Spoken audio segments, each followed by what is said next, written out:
20 years ago in Osaka, Japan, a family from the Takashi clan, the most feared yakuza in all of Japan, was holding their little daughter's second birthday party. Suddenly, one of their enemy groups brutally eliminated all family members. Fortunately, Takikawa's little daughter, Akemi, survived the massacre.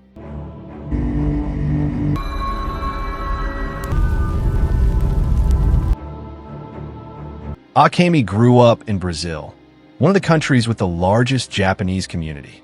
She still doesn't know about the incident that happened to her family in the past. She thought that she was just an ordinary girl living in Brazil with his now-deceased grandfather.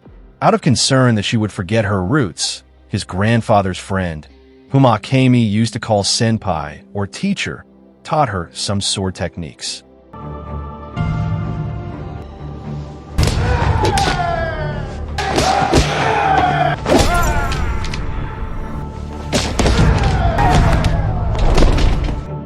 Issue in your journey. Posture. Meanwhile, in Japan, we will be introduced to one high-ranking yakuza named Takashi. At that time, he was about to execute one of his underlings for having embezzled the organization's funds. His underling tried to negotiate to tell Takashi the information no one knew but him. However, after Takashi heard the information, instead of forgiving him, he killed him along with the other 3 of his subordinates with no apparent reason.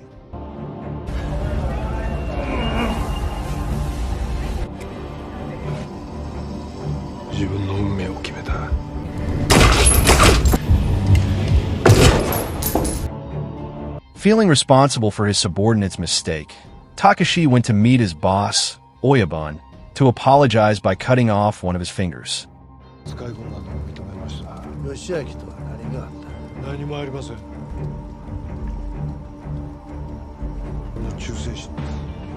Luckily, Oyabun thought it was not necessary for Takashi to cut off his finger. He thought that Takashi had done more than enough for the organization.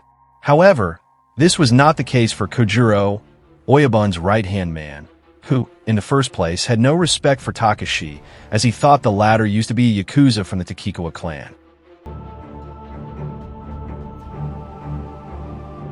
Cut back to Brazil, where we meet a man named Ronin. He just woke up and did not remember what happened to him, and all the doctors who had treated him in the hospital were also unable to find his identity. I don't remember. Sorry.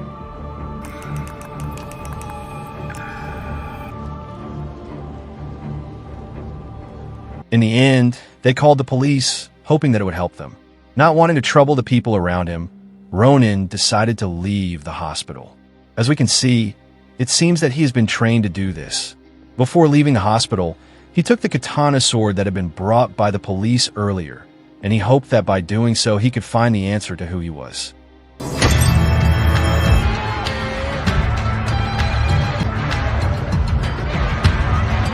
On the other side, Akemi was getting her clan sign as a tattoo, and after that, she went to see her friend at a particular club where she had to get into a fight because there was a man who tried to harass her, and for that, she was almost arrested by the police.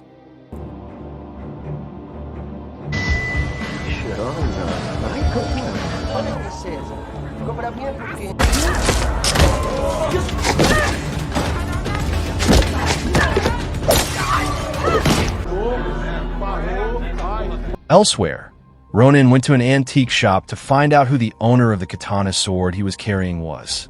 He finally got an address that led to a place that turned out to be Akemi's house. Right at the same time, Akemi just returned home and was attacked by those same jerks who harassed her the night before. They tried to take revenge for what she did to them.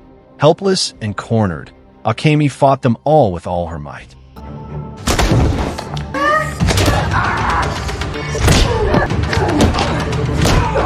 Luckily, Ronin, who happened to be nearby her house, came at the right time to help her fight those bad guys.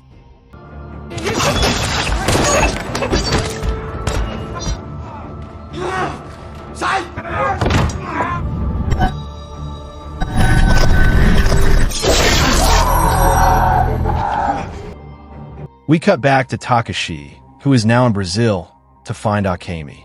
Once he arrived at Akemi's house, with no explanation, he began to slaughter everyone.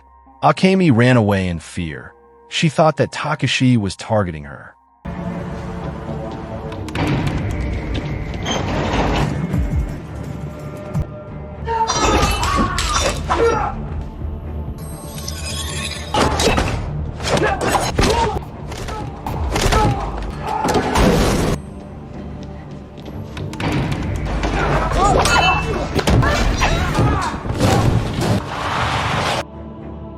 Akemi and Ronin ended up at her sensei's house to take refuge from Takashi.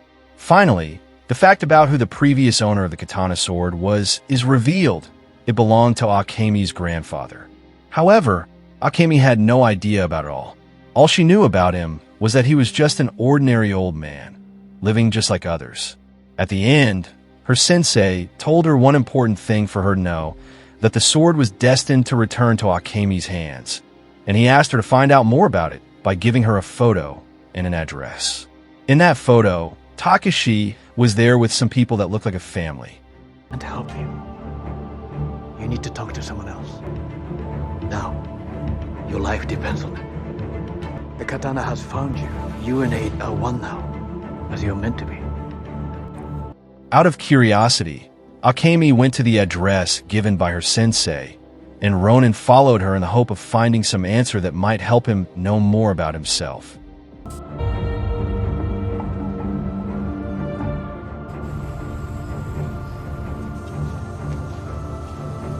Once they arrived, they met an old man named Chiba, who was her grandfather's friend. He then explained to her that the katana sword she was holding was from the Takikawa clan lineage. Despite the explanation, Akemi became even more confused, and then she asked him what that stuff had to do with herself. However, Chiba couldn't tell her more about it, so in the end, there was nothing Akemi could do but be patient. Mr. Chiba did not want to tell her that she was actually a descendant of the Takikawa clan. Long story short, the day has passed. Akemi couldn't find herself to go to sleep. She kept thinking about all the things that had happened to her lately. An old woman named Chiyo then took her to a cemetery that was located behind the house. How surprised Akemi was when she saw her grandfather's grave was there too. Akemi then took a box from her grandfather's tomb. That box contained a newspaper about the massacre that occurred among the Takikawa clan. With each passing moment, the memory of the incident flashed through her mind. Unexpectedly, Takashi arrived. He then told her that he was one of the yakuza who used to work with the Takikawa clan, and his purpose of coming was actually to save Akemi because his current boss, Oyabun, had sent his men to kill her. Trust you.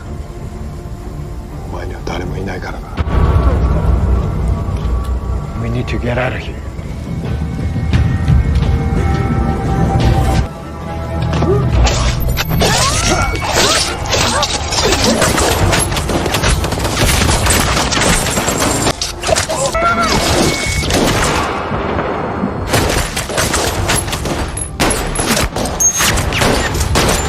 In the meantime, Kojiro was on a killing spree. He killed all the elderly who lived in that house. Ronin, who was sleeping in the warehouse, was surprised when he saw that all the elderly people who had greeted him were now covered in blood. In a desperate situation, Akemi and Takashi tried to leave the place, knowing that they were outnumbered and would definitely be overwhelmed if they had to deal with Oyabun's men. In the end, she had no choice but to leave Ronin. We can't just leave her.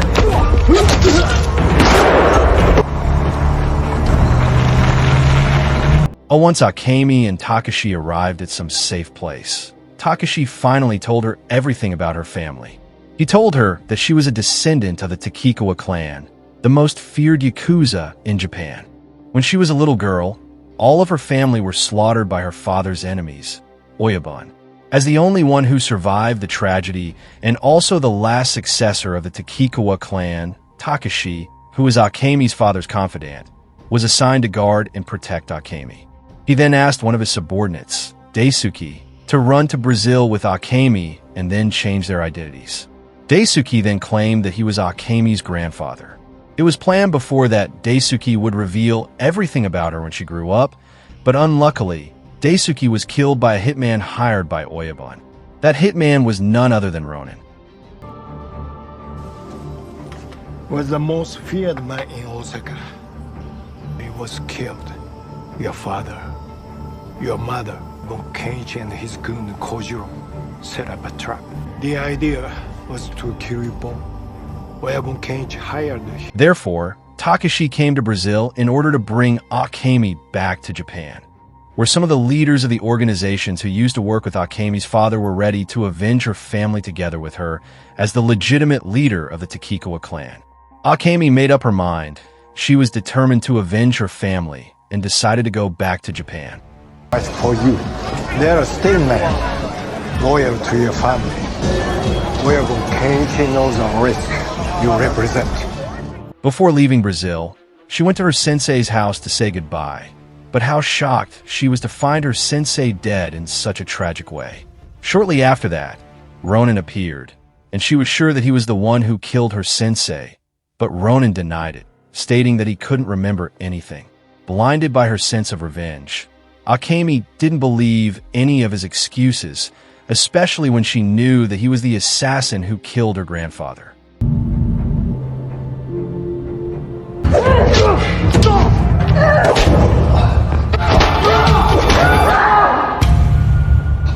Takashi-san, let's give them more. After dealing with Ronin, Akemi and Takashi headed to Japan by helicopter with the help of some insiders. Both of them then rushed to the pickup point, but they were betrayed. They thought that those people would help them, but it turned out that they deliberately trapped them, and they almost killed Akemi. Akemi fought with all her might, not wanting to die in vain.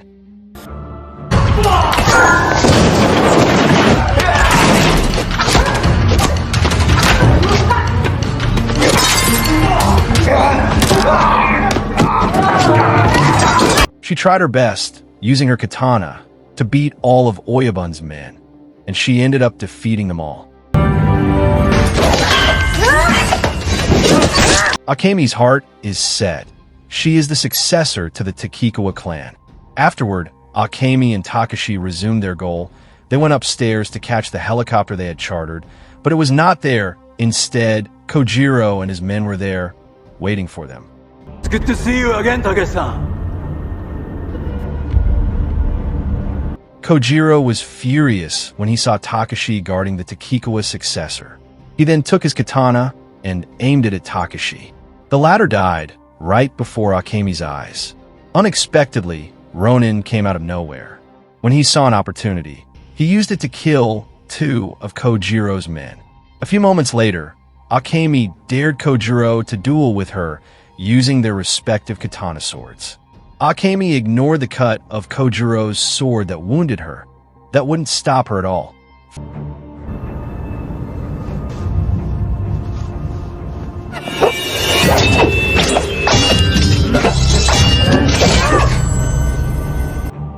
Fed up with Kojiro's bragging, Akemi finally unleashed her signature move, and in the end she managed to slash Kojiro with ease.